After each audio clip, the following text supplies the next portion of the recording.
Assalamualaikum warahmatullahi wabarakatuh. Halo semuanya, kembali lagi bersama saya Saka Indonesia di Media Literasi Tugas Pasca UTS. Nah, pada kesempatan kali ini saya ingin memberikan informasi mengenai kecerdasan buatan atau artificial intelligence, yaitu dengan platform ChatGPT.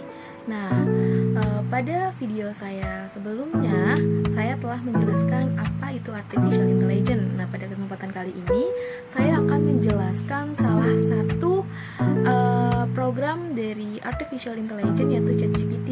Nah, langsung aja. Apa sih ChatGPT itu? Nah, ChatGPT merupakan kepanjangan dari Chat Generative Pre-trained Transformer. Nah, ChatGPT adalah salah satu kecerdasan buatan atau artificial intelligence yang disebut juga dengan AI yang dapat membantu manusia untuk mengerjakan berbagai tugas seperti menjawab pertanyaan dan menulis teks. Hal itu dapat terjadi karena ChatGPT mampu mengolah informasi dari input teks yang dituliskan seseorang, kemudian menjadi informasi yang diolah dan menghasilkan jawaban terbaik yang berasal dari model ChatGPT ini. Nah, ChatGPT dengan AI dirilis ke publik pada 30 November 2022 oleh sebuah perusahaan yang bernama OpenAI. ChatGPT mengklaim mampu menjelaskan, memprogram, dan debat seperti layaknya manusia. Dengan menggunakan ChatGPT ini, siswa dapat berinteraksi dengan teknologi untuk memperdalam pemahaman mereka tentang topik yang sedang dipelajari. Nah, ChatGPT ini juga dapat menghasilkan jawaban dan penjelasan yang lebih detail dan mudah dipahami oleh siswa. Nah, selain itu, guru atau dosen juga dapat menggunakan platform ini untuk menjawab setiap pertanyaan mahasiswa. Nah, peran dosen sebagai peneliti dapat terbantu dengan kemampuan ChatGPT ini juga dalam mengumpulkan informasi yang relevan terkait topik penelitian dalam waktu cepat dan memvisualisasikan data tersebut sehingga lebih mudah dipahami untuk dikembangkan dalam sebuah tulisan ilmiah. Oleh karena itu, kehadiran ChatGPT ini dapat dianggap sebagai revolusi dalam sistem pendidikan di perguruan tinggi, bukan justru menjadi musuh bagi sivitas akademik perguruan tinggi termasuk mahasiswa, dosen, dan tenaga pendidikan. Nah, platform seperti ini akan tetap ada dan berkembang menjadi lebih pintar dari waktu ke waktu. Nah, sehingga siswa maupun mahasiswa harus peka dan bisa mengikuti perkembangan teknologi ini. Akan sangat ketinggalan jika kemudian platform seperti ChatGPT ini dilarang atau tidak diajarkan secara bijak kepada para siswa maupun mahasiswa. Lalu, apakah ChatGPT ini mempunyai kelebihan dan juga kekurangan? Pasti tentunya ada. Nah, apa sih kelebihan dan kekurangan dari ChatGPT ini? Nah, yang pertama itu ada kelebihan ChatGPT. Yang pertama yaitu menghemat waktu. ChatGPT mampu memberikan jawaban dalam waktu yang sangat singkat. Kecepatan ChatGPT dalam menjawab pertanyaan tidak bisa diragukan lagi. Dari kecepatan menjawab pertanyaan itu sebenarnya sangat positif bagi orang-orang yang membutuhkan informasi penting dalam waktu yang terbatas. Saya melihat bahwa ChatGPT itu semacam jawaban dari fenomena ketidaksabaran manusia modern pada saat ini.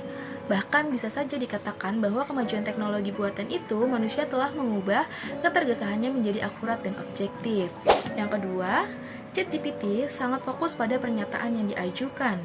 ChatGPT adalah chatbot yang mampu memberikan respon yang sangat mirip dengan hasil kerja manusia. Ketepatan menjawab pertanyaan menunjukkan juga soal akurasi objektif pada jawaban. Nah, keterfokusan menjawab pertanyaan hanya mungkin bagi orang-orang tertentu saja yang mungkin sudah terlatih dalam kurun waktu yang lama.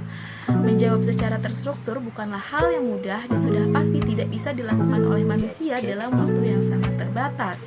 Lalu yang ketiga, kejujuran ChatGPT kepada penanya. Nah, kejujuran ChatGPT bukan saja soal menjelaskan sistemnya, tetapi juga ketika dia tidak tahu menjawab, maka ia segera menjawab dengan cepat. Menurut saya, itulah sistem yang intelligent. Pada saat itu, ia berpikir dan atau mencari jawaban, jarang ditemukan orang yang juga berani mengatakan bahwa ia tidak dapat menjawab sebuah pertanyaan. ChatGPT menjawab dengan cepat dan dengan santun pula, seperti meminta maaf dan sebagainya. Bahkan dengan santun pula meminta supaya merumuskan pertanyaan secara lebih baik lagi. Yang keempat, bahasa pada jawaban bisa berubah-ubah menjadi beberapa bahasa. Nah, pada ChatGPT ini telah membuktikan bahwa chatbot ini bisa dalam bahasa Inggris, lalu bahasa Jerman, dan juga bahasa Indonesia. Kemudian besar sistem ChatGPT mengkonfirmasi bahasa yang dipakai oleh penanya. Nah, selain kelebihan, ChatGPT juga mempunyai kelemahan atau kekurangan, yang pertama, tidak bisa menggeser pekerjaan kreatif. Selain esai dan soal matematika, ChatGPT juga bisa mengikuti perintah untuk membuat konten atau copywriting sederhana. Tapi, kita semua tahu bahwa konten dari copywriting itu lebih dari sekadar kumpulan-kumpulan teks belaka. Tetap diperlukan kemampuan manusia untuk memberi variasi, menghindari duplikasi, dan menerapkan empati serta emosi agar teks yang dihasilkan bisa dipersonalisasikan sesuai target audiens. Jadi memang bisa berfungsi sebagai tools tambahan ketika bekerja, tetapi kreativitas manusia dinilai belum bisa digantikan oleh AI. Pada dasarnya, ChatGPT adalah inovasi teknologi modern yang dapat membantu kehidupan manusia. Meskipun demikian, kita tetap perlu berhati-hati dan menggunakannya. Yang kedua, mesin cerdas itu ternyata tidak bisa menjawab pernyataan dalam bahasa daerah. Nah, jadi ChatGPT ini tidak dapat menjawab pertanyaan dengan menggunakan bahasa daerah untuk mengukur kemampuan ChatGPT yang katanya mesin cerdas itu. Apakah dia tahu dan bisa menjawab pertanyaannya dengan menggunakan bahasa daerah seperti bahasa Jawa dan juga bahasa Sunda? Nah, yang ketiga, yaitu mesin ChatGPT sering kerepotan dengan nama seseorang. Maksudnya apa sih gitu kan? Nah, ChatGPT ini belum bisa meregistrasi semua nama tokoh-tokoh terkenal. Rupanya, data yang dipakai oleh ChatGPT ini belum seutuhnya merupakan hasil dari konfirmasi dengan Google. Jawaban hanya tertuju pada pertanyaan, dan karena itu mesin cerdas tidak memberikan rujukan kepada kedekatan tematis dan istilah yang terkait. Mungkin Google sedang mengunci mesin pencarian informasi ChatGPT sehingga dalam keterbatasannya ia menjawab tidak tahu dan maaf. Yang keempat, dari mana referensi ChatGPT itu? Oke, dari mana referensi jawaban ChatGPT? Jika jawaban dan informasi di ChatGPT akan dipakai sebagai referensi dari tulisan ilmiah, apakah jawaban informasi itu temuan mesin cerdas ChatGPT sendiri? Atau mungkin mesin cerdas ChatGPT dijadikan sumber referensi yang tidak dikancah studi ilmiah? Bisa saja hal itu akan menjadi tantangan baru. Jawaban ChatGPT selalu tanpa referensi. Bisa saja dalam memperkembangkannya nanti akan berubah menjadi lebih baik, atau dengan kata lain akan dilengkapi dengan data sumber referensinya. Demikian beberapa catatan dan refleksi terkait uji coba ChatGPT. Ada baik dan ada pula sisi lemahnya. Baik, terima kasih. Oke, untuk himbauan terhadap pengguna AI terutama pada ChatGPT. Nah, dalam penggunaan kecerdasan buatan atau AI ini, dengan penggunaan ChatGPT sebaiknya dibatasi dengan cara, jika Anda masih bisa menjawab pertanyaan yang diberikan dosen ataupun tugas, lebih baik Anda menjawab sendiri terlebih dahulu. Dengan begitu, Anda akan dilatih untuk lebih dapat memahami pertanyaan dan membuka ruang untuk berpikir terhadap diri Anda sendiri. Seperti contohnya kemampuan berpikir kritis. Kemampuan berpikir kritis setiap orang pasti berbeda-beda karena memiliki pola pikir yang berbeda-beda juga. Oke, nah kemampuan menjawab pertanyaan tanpa ChatGPT dapat meningkatkan minat baca pada diri Anda.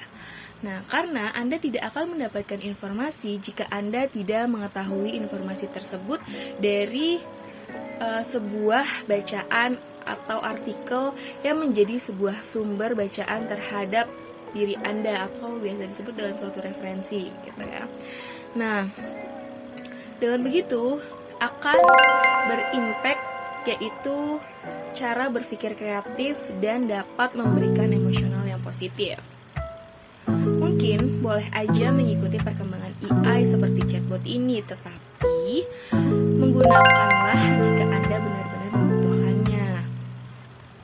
Seperti contoh Anda memang benar-benar membutuhkan jawaban dengan cepat dan batas waktu yang singkat, maka lakukanlah. Jangan jadikan ChatGPT sebagai kebiasaan karena akan membuat Anda menjadi malas untuk berpikir. Jangan sampai kita dikendalikan oleh teknologi, tetapi kendalikanlah teknologi sesuai dengan apa yang kita butuhkan dan gunakan.